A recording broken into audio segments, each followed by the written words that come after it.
Assalamualaikum, Bu. Waalaikumsalam, gimana kabarnya? Alhamdulillah Sehat? sehat, Bu. Oh ya, hari ini Ibu ingin ngobrol sama kamu. Kayaknya agak lama. Kira-kira mengganggu aktivitas kamu enggak? Oh, enggak, Bu. Silakan. Ada apa ya, Bu? Enggak, ngobrol aja. Karena Ibu lihat berapa hari ini di kelas kamu sering menyendiri. Apa ada sesuatu? Eh, Begini, Bu. Sebenarnya saya juga pengen banget ngobrol sama Ibu, tapi malu saya, Bu. Alhamdulillah, sekarang saya ketemu sama Ibu. Jadi, apa yang perlu Ibu bantu? Dan apa eh, yang kamu inginkan ketika kita selesai mengobrol? Saya hanya ingin dapat solusi, Bu, dari masalah yang dialami saya yang selama ini, Bu. Terus ada lagi? Ada, Bu. Itu saya merasa tidak nyaman di kelas, Bu. Sepertinya saya tidak cocok dengan mereka, Bu. Apa yang buat kamu tidak cocok dengan teman-temanmu? Saya tidak tahu, Bu. Mungkin itu juga salah saya, Bu. Oke, kamu coba kamu ceritakan dulu apa yang buat kamu tidak nyaman. Sebenarnya saya juga mau bergabung dengan mereka, Bu. Contohnya kerja kelompok atau mengerjakan soal-soal. Tapi setiap kerja kelompok, saya selalu bekerja sendiri, Bu. Sementara anggota yang lain hanya ngobrol, main HP. Jadi saya memutuskan mending bekerja sendiri, Bu, tidak ikut kelompok tersebut. Selama ini, apa yang sudah kamu lakukan supaya kamu tidak bekerja sendiri? Setiap kerja kelompok, saya suka mengajak teman saya untuk bekerja sama, Bu. Terus saya selalu memberitahu kalau teman saya tidak bisa mengerjakan. Kalau begitu, coba Ibu simpulkan, kenapa kamu tidak mau bergabung dengan mereka ketika sedang bekerja kelompok? Karena kamu selalu mengerjakan sendiri ketika bekerja kelompok, bukan begitu? Betul, Bu.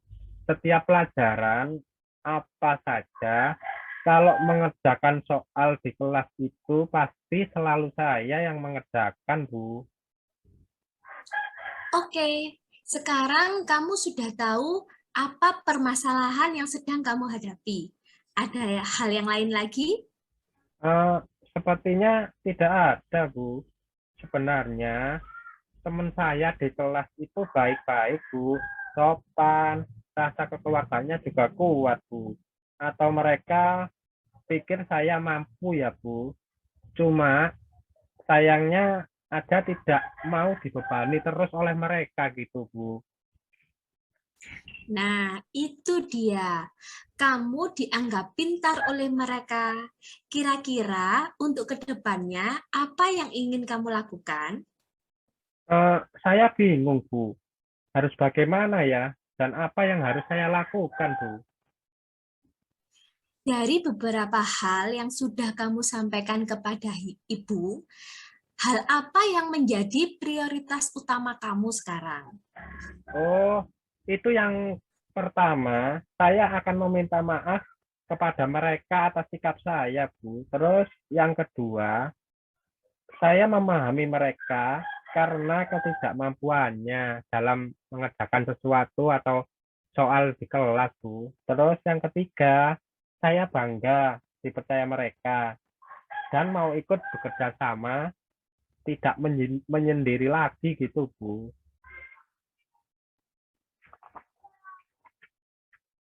Keren, ibu bangga sekali sama kamu. Kira-kira ada hal lain lagi yang ingin kamu lakukan?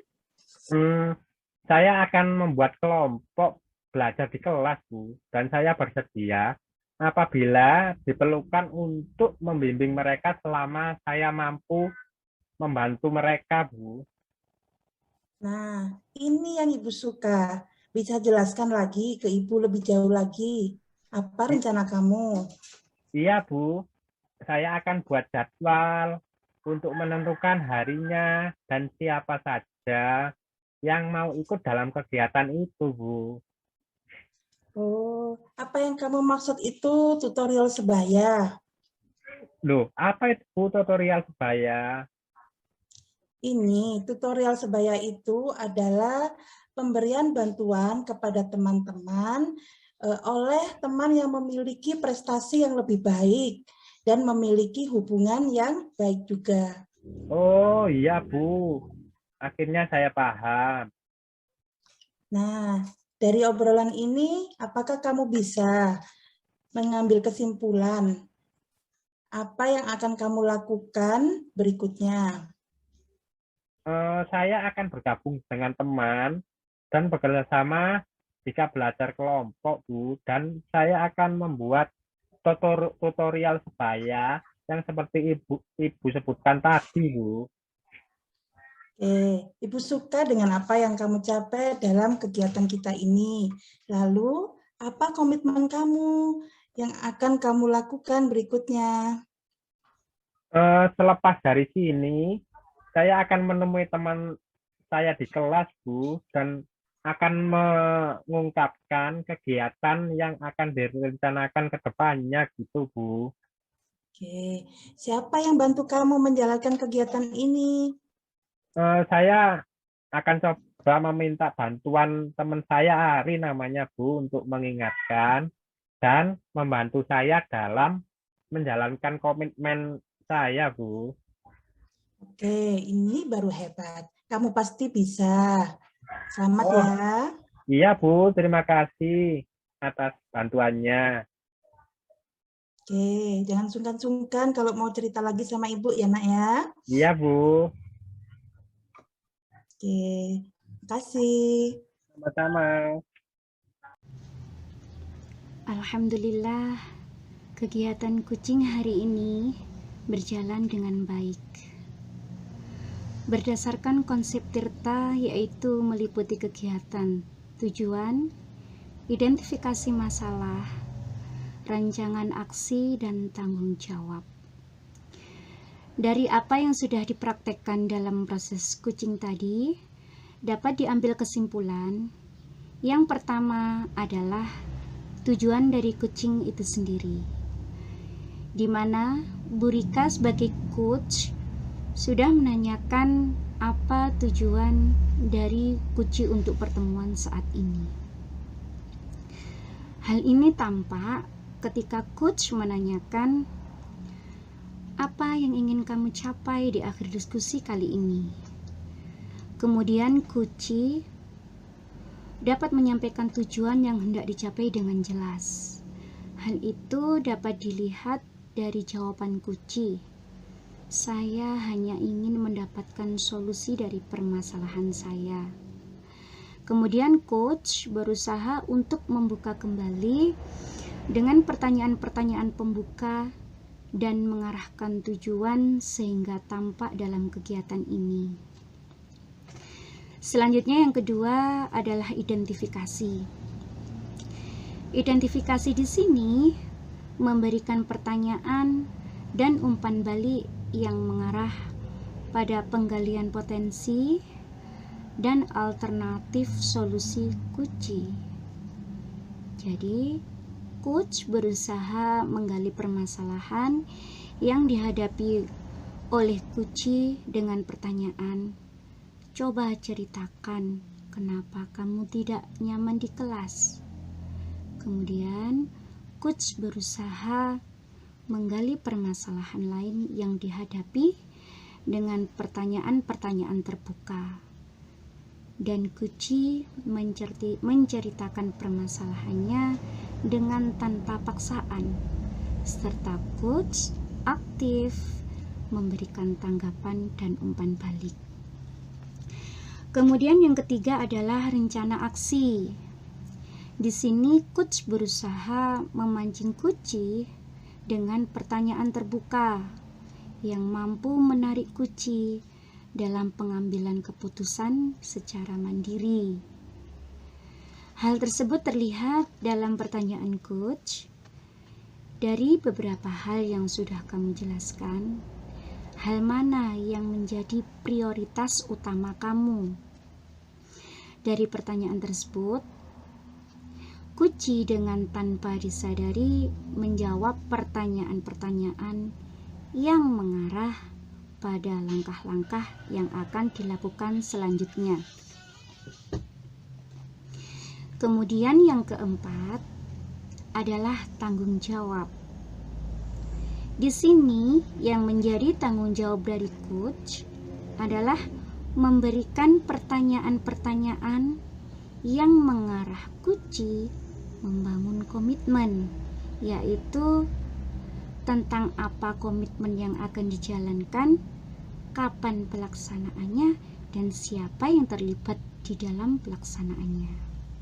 Dan coach sudah melaksanakan tahap-tahap tersebut, sehingga Kuci sendiri telah dapat membuat komitmen secara mandiri berbasis Tirta. Secara keseluruhan, praktek ini sudah menjadi kegiatan kucing yang baik. Semoga bermanfaat dan dapat menjadi inspirasi guru yang lain.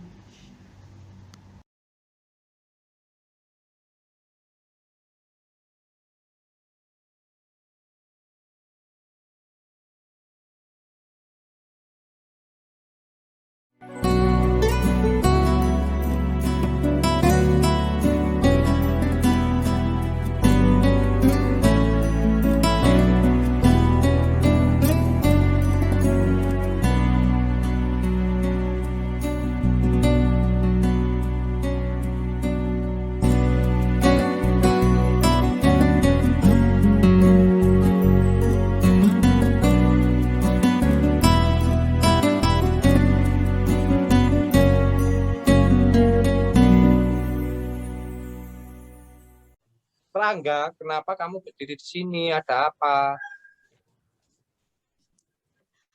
Oh, Pak Adi.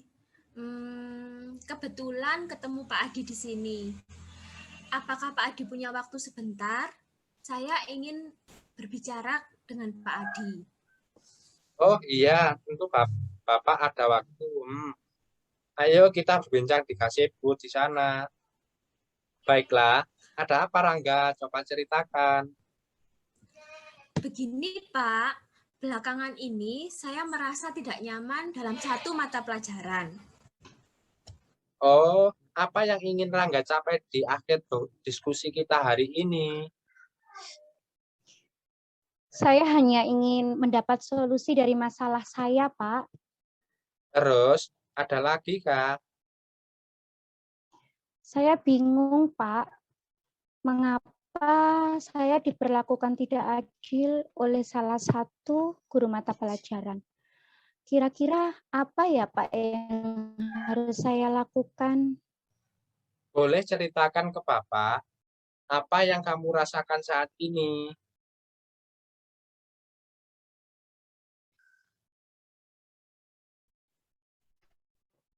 Saya merasa diperlakukan tidak.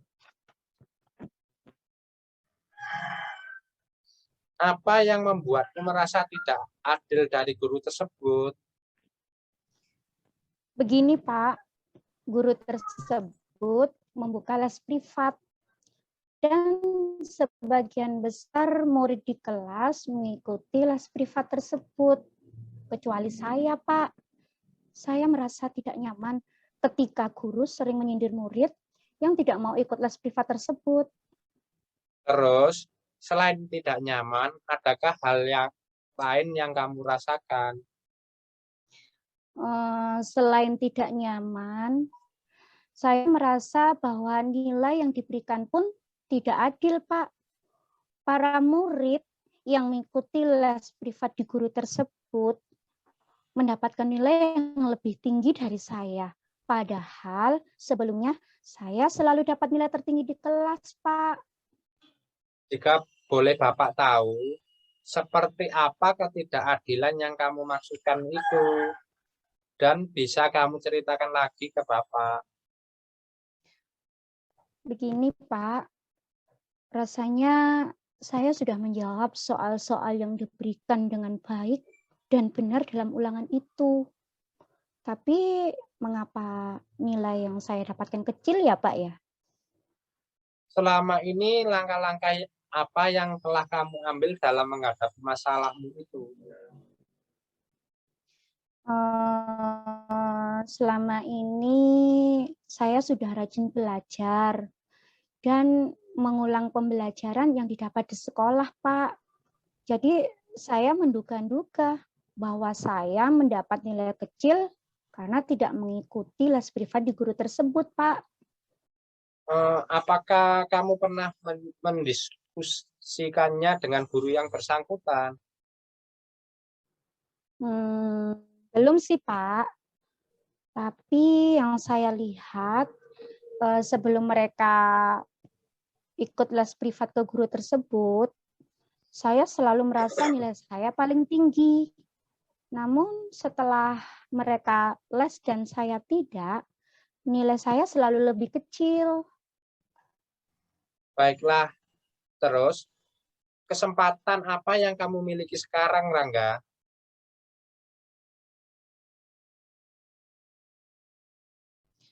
Saya sebenarnya tadi berdiri di depan ruang guru, berkeinginan menemui guru tersebut, Pak, untuk mengkonfirmasi dugaan saya selama ini, Pak. Terus mengapa tidak kamu lakukan? Tapi saya merasa takut, Pak. Nanti saya dimarahi. Itulah mengapa saya ragu-ragu menemui guru tersebut. Apakah guru tersebut pernah marah? Gurunya baik sih, Pak. Pada saat menjelaskan pembelajaran juga bagus.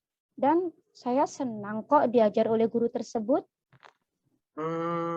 Kenapa tidak kamu coba saja? Itu kan membantu menyelesaikan masalahmu juga. Benar juga ya, Pak. Harusnya saya mencoba menemui guru tersebut tadi.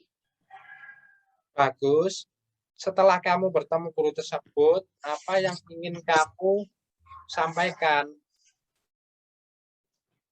Saya ingin menyampaikan bahwa saya tidak ikut les. Kemudian saya akan bertanya, apakah itu mempengaruhi nilai saya di dalam kelas? Selain itu, saya ingin mengkonfirmasi alasan saya mendapat nilai kecil, Pak. Oh, bagus. Ayo kita lakukan itu. Selain itu, apa kekuatan yang kamu miliki sehingga kamu merasa yakin mendapat nilai tinggi walaupun tidak ikut les? Begini, Pak. Saya sebelumnya dari kelas 7 selalu juara kelas. Selain itu, saya juga selalu belajar dengan rajin dan mengulang pembelajaran yang saya dapatkan di rumah. Saya juga sering mencari sumber belajar melalui internet, melalui KW yang saya miliki. Tetapi akhir-akhir ini, sejak saya dipanggil untuk masuk ke Peladda, untuk cabang olahraga bulu tangkis, saya mengalami kesulitan belajar, Pak. Karena kegiatan Peladda ini sangat intens. Dan saya harus bolak-balik ke tempat latihan seminggu 3 kali. Apakah hal tersebut mempengaruhi belajarmu? Sepertinya iya, Pak. Saya menjadi kurang maksimal dalam belajar. Karena sampai di rumah, saya sudah lelah, Pak, dan langsung tidur. Nah, coba kamu pikirkan kembali tentang nilaimu. Apakah disebabkan kamu tidak ikut les atau karena kurang belajar? Benar juga ya, Pak. Mungkin karena ini saya jadi tidak fokus dalam belajar. Terus, apa yang akan kamu lakukan berikutnya, Rangga? Saya tetap akan bertanya ke guru tersebut untuk memastikan dugaan saya, Pak. Selain itu, saya juga akan mencoba membuat jadwal belajar yang saya sesuaikan dengan jadwal latihan bulu tangkis saya di Pelada. Karena menjadi atlet nasional adalah impian saya dan cita-cita saya, Pak. Bagus sekali solusi tersebut. Terus ada lagi yang akan kamu lakukan? Untuk ikut les, saya rasa saya tidak bisa, Pak. Karena saya tidak punya waktu untuk mengikuti les tersebut. Tetapi saya bisa meminta bantuan teman sebangku saya, Vina, yang kebetulan ikut les. Vina adalah teman baik saya, Pak. Dia selalu bersedia membantu saya. Nah, selanjutnya, apa rencanamu dalam mencapai tujuan tersebut? Yang pertama, saya akan menemui guru tersebut untuk melakukan konfirmasi kebenaran dugaan saya, Pak. Setelah itu, saya juga akan mengkonfirmasi jawaban tes ulangan yang diberikan. Saya akan membuat jadwal kegiatan untuk mengatur jam kegiatan belajar maupun latihan saya. Kemudian, saya juga akan meminta bantuan Vina untuk membantu saya dalam belajar. Bagus sekali, Bapak sangat suka rencana itu. Lalu komitmen apa yang kamu lakukan untuk menjalankan rencana berikutnya? Besok pagi, saya akan memberanikan diri untuk menemui guru tersebut, Pak. Selain itu, mulai besok saya akan membuat jadwal kegiatan untuk mengatur jam belajar saya dan jam latihan bulu tangkis saya. Lalu, siapa yang akan kamu minta bantuan menjalankan komitmen berikutnya? Saya akan meminta bantuan Vina untuk menemani guru tersebut, Pak. Selain itu, saya juga akan memintanya membantu saya dalam belajar. Nah, seperti itu sangat baik untuk kamu lakukan. Baik, terima kasih ya Pak Adi sudah meluangkan waktu untuk mendengarkan cerita saya. Saya akan masuk kelas dulu ya Pak, karena bel tanda masuk sudah berbunyi. Oh, baiklah, Rangga. Bapak juga akan mengajar di kelas selanjutnya. Sampai bertemu nanti ya. Iya Pak, terima kasih Pak Adi. Sama-sama, Rangga. Alhamdulillah kegiatan coaching berjalan cukup baik berdasarkan konsep Tirta, yaitu sudah terdapat kegiatan 1. Tujuan, 2. Mengidentifikasi masalah, 3. Rancangan aksi, dan 4. Tanggung jawab. Dari apa yang sudah dipraktekkan dalam proses coaching tadi, dapat diambil kesimpulan. Yang pertama adalah tujuan dari coaching itu sendiri, di mana Pak Adi sebagai coach sudah menanyakan apa tujuan dari coaching untuk pertemuan saat ini. Hal ini tampak ketika coach menanyakan apa yang ingin kamu capai di akhir diskusi kali ini. Dan coach menjawab, saya ingin mendapat solusi dari permasalahan saya. Kemudian coach berusaha untuk membuka kembali dengan pertanyaan-pertanyaan pembuka dan mengarahkan tujuan sehingga tampak dalam kegiatan ini. Selanjutnya adalah identifikasi. Identifikasi di sini memberikan pertanyaan dan umpan balik yang mengarah pada potensial coach. Jadi, coach berusaha menggali permasalahan yang dihadapi oleh coach dengan pertanyaan. Jika Bapak boleh tahu, bisa kamu ceritakan ketidakadilan seperti apa yang dimaksudkan. Kemudian, coach berusaha menggali permasalahan lain yang dihadapi dengan pertanyaan terbuka, dan coach menceritakan permasalahannya dengan tanpa paksaan. Ketiga adalah rencana aksi. Di sini, coach berusaha memancing coach dengan pertanyaan terbuka seperti, Jadi, apa yang akan kamu lakukan selanjutnya dan apa rencana dalam mencapai tujuan tersebut? Dari pertanyaan tersebut, Kuci dengan tanpa disadari menjawab pertanyaan-pertanyaan yang merupakan langkah yang akan dilakukan selanjutnya. Kemudian, yang menjadi tanggung jawab yaitu memberikan pertanyaan tentang bagaimana komitmen selanjutnya dan siapa yang membantu dalam pelaksanaan serta kapan akan dilaksanakan rencana kegiatan. Dan coach sudah melaksanakan tahap-tahap tersebut. Secara keseluruhan, praktek ini sudah menjadi kegiatan coaching yang baik dan semoga bisa menjadi inspirasi guru yang lain.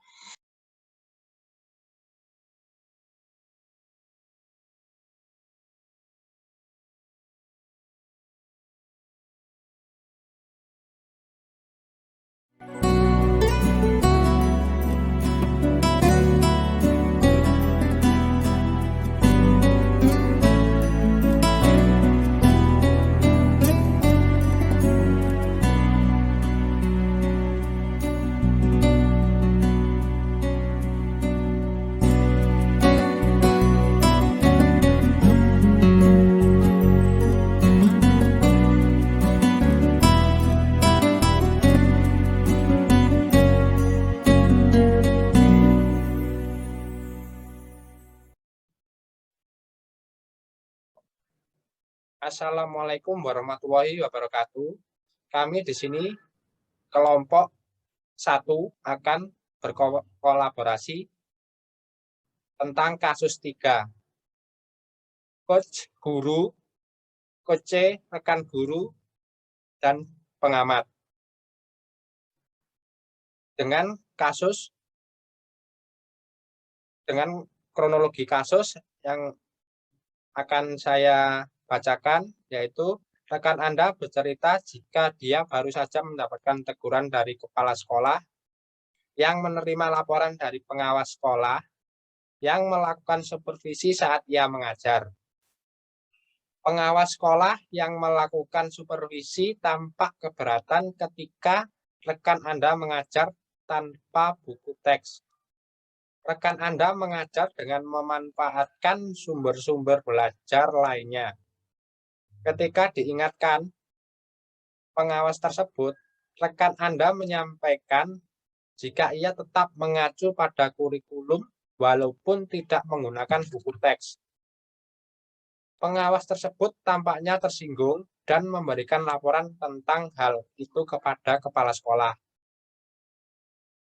Terus pertanyaannya, bagaimana Anda menyikapinya? Selanjutnya, alur cerita sebagai berikut. Yang pertama, bermain peran Coach Bu Anip, Coach C Bu Rika, dan pengamat Pak Adi dan Bu Fitri. Berikut alur ceritanya. Suatu hari ketika akan masuk kelas, saya dihampiri rekan kerja yang mau menyampaikan masalah yang dirasakannya. Berikut percakapannya. Assalamualaikum, Bu Anif. Waalaikumsalam, Bu Rika. Bu, saya mau curhat. Boleh tidak? Boleh, Bu. Monggo. Kebetulan kita lagi istirahat. Kita punya waktu cuma 30 menit. Kita bisa manfaatkan waktu ini. Apa sebenarnya tujuan Ibu ingin ngobrol dengan saya? Coba ceritakan apa masalah yang Ibu rasakan. Begini, Bu. Tadi saya dipanggil kepala sekolah. Katanya beliau menerima laporan dari pengawas yang pernah melakukan supervisi ke kelas saya. Katanya pengawas merasa keberatan karena saya mengajar tanpa buku teks. Memangnya sumber belajar apa yang Ibu gunakan? Mengapa mengambil dari sana? Saya menggunakan sumber lain. Saya mencari langsung di Google. baik materi maupun soal latihannya. Saya pikir itu lebih mudah, Bu. Lebih simpel lagi. Apa yang terjadi setelah Ibu menyatakan hal tersebut kepada pengawas? Sepertinya beliau tersinggung dan mengingatkan saya supaya tetap menggunakan buku teks. Menurut Ibu, apakah cara Ibu menyampaikan kepada pengawas itu sudah benar? Mengapa? Menurut saya sudah benar. Meskipun saya menggunakan dari sumber lain, saya tetap berpedoman pada kurikulum yang berlaku. Menurut Ibu, mengapa pertanyaan Ibu itu membuat pengawas tersinggung? Coba Ibu flashback lagi. Kalau menurut saya, buku teks itu penting digunakan karena merupakan bahan ajar yang konvensional, yang mampu memberikan kontribusi dan peranan yang baik pada pembelajaran. Ya, saya paham dan saya sadar cara penyampaian saya mungkin yang salah kepada pengawas sehingga beliau tersinggung dengan kata-kata saya. Ya, berarti dari masalah yang Ibu hadapi, sekarang hal apa yang Ibu inginkan? Saya mau minta maaf, tapi saya bingung, Bu, bagaimana caranya. Saya ingin supaya pengawas memaafkan saya, tapi beliau juga bisa menerima cara mengajar saya, yaitu menggunakan sumber lain selain buku teks. Menurut Ibu, siapa ya yang bisa dimintai bantuan untuk menyampaikan permohonan Ibu pada pengawas? Mengapa Ibu memilih beliau? Sepertinya saya bisa menyampaikan kepada Bapak Kepala Sekolah, karena beliau kan yang menerima laporan dan lebih dekat dengan pengawas. Jadi beliau tahu bagaimana permasalahannya. Terus kemudian apa yang akan Ibu sampaikan kepada kepala sekolah? Saya akan menyampaikan kronologis kejadian ketika saat saya supervisi, dan saya mohon kepada kepala sekolah menyampaikan permohonan maaf saya kepada pengawas, dan saya sudah menyadari kekeliruan saya tentang pentingnya penggunaan buku teks. Ya, apa rencana Ibu jika kepala sekolah telah menyampaikan amanat Ibu pada pengawas? Jadi saya ke depannya akan menunjukkan harapan dari pengawas, yaitu menggunakan buku teks dalam kegiatan pembelajaran saya. Dan saya juga akan menambahkan referensi dari internet maupun sumber lain. Dan saya akan menyempatkan bertemu pengawas dan menyampaikan sikap saya dan kesadaran saya akan pentingnya buku teks tersebut. Saya setuju, Bu. Kira-kira kapan Ibu akan menemui kepala sekolah dan meminta bantuannya? Lebih cepat lebih baik, Bu, agar masalah Ibu cepat beres. Insya Allah, sesudah pembelajaran nanti, saya akan menghadap kepala sekolah. Semoga sukses ya, Bu Rika. Kabari saya lagi ya, jika nanti sudah menghadap kepala sekolah. Oke, Bu Rika? Iya, Bu Anif. Terima kasih ya atas solusinya hari ini. Sama-sama, Bu Rika. Baiklah, selanjutnya proses praktek coaching menurut pengamat, langkah-langkah dari kasus 3 sudah memenuhi langkah-langkah model Tirta. Itu yang pertama